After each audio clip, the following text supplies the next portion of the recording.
Assalamu alaikum warahmatullahi wabarakatuh. Hello guys, welcome to Senor BJ YouTube channel. This is for India 1 Zulu Victor. What we have here is a CW encoder decoder project. It's a non-Arduino-based project. It's simple, economical, and very easy to use CW Morse code encoder decoder.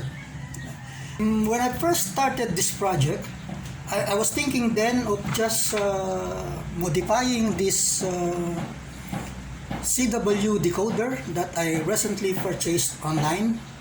But when the project was finally completed and everything was put into schematics, the diagram would show there was no modification made on the decoder. The decoder functions and the circuit were still intact, and it is in fact an integral part of the whole new circuit design. This is to clarify everything that I had made mention on the first video. If you are interested to watch it, there's a link on the description below that will point you to that particular video. Shown on the screen are the following: the CW decoder project on the breadboard, a CW decoder version 2.3, an S-Pixie QRP CW transceiver, and a straight key. These two, the transceiver and the straight key, are not part of the project. They were attached here only for the purpose of this demonstration. Okay, let us first have a quick review of this CW decoder. I have a spare here. As I have mentioned, this is an integral part of the whole project. You know guys, when you purchase this product, it doesn't have a user manual. You have to check everything for yourself. Okay, on this right side is a 9 volts DC power plug. Next to it is the audio input. At the opposite side here, we have the key input, and at the bottom of it is the audio output. This audio output plug here is directly connected to the audio input here. It's just a pass-through or an extension speaker, so to speak. All these three audio plugs are actually stereo plugs, but were made to function as mono. The left and right pins here were shorted in the PCB. At the lower portion of the screen, we have this reset button. Next to it is a switch to turn on and off the spacing of the decoded messages on the screen. On its right is a trim pot or trimmer potentiometer. This is where you calibrate or adjust the resistance to match the incoming audio signal here. The brightness of the LED here and the clear view of the decoded messages running on the screen will determine that the decoder has been calibrated.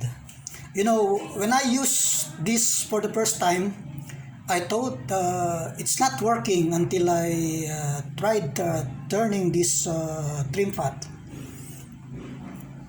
Now, before I explain the project, let me first run it so you may have an idea how this project is working. Okay, let's play it.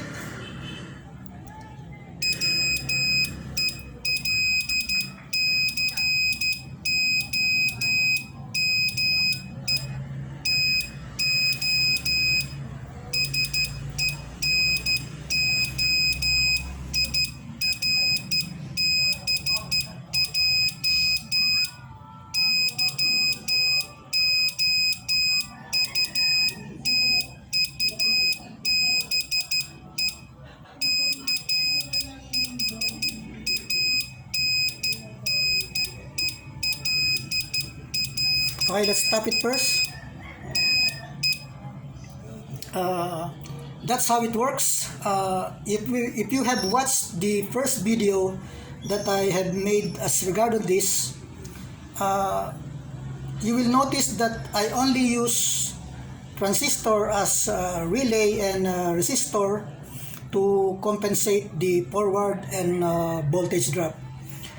I did that only to determine if my idea of getting signal from the decoder will work as intended. But that work is unregulated and not safe for other components. Because of that, we have made a lot of improvements. We now have a DC to DC buck converter from 9 volts to 5 volts to regulate the flow of the current.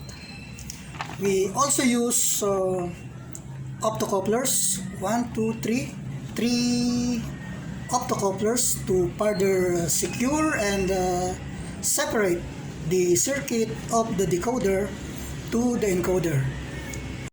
You know guys, optocouplers are known to transfer signals between two components by using only light. That made the encoder and the decoder to be secured from high voltages coming from one another, from this side to this side, and vice versa. And not only that, we also use diodes to prevent any voltages coming back from the signal source, since diodes are known to conduct current in one direction only. Notice one reverse diode that I place parallel to the relay coil here. This is to prevent the coming back of the voltage generated by this coil when the current flow is interrupted. Okay, so much so with the technical aspect. Let us now dig in on the basic functionality of the design. This is on the encoder side only, the main component of the project. First, it has a buzzer. A buzzer that you can turn it on and off using a switch. Let's try it. So this is the on and off switch of the buzzer. So I turn it off, then I will turn it on again. So that's the switch of the buzzer. Next is also a switch. These are two switches. The second switch to turn on and off the CW signal while on operation. This is the second switch. Let's try it. So as you can see, the LED indicator light is on, indicating that the transmission is in effect. When you press this switch again, it will stop from transmitting, and the LED indicator is also turned off. So on, off. This way you have the option of using the straight key in order to bypass the signal generated by the encoder. Bypass.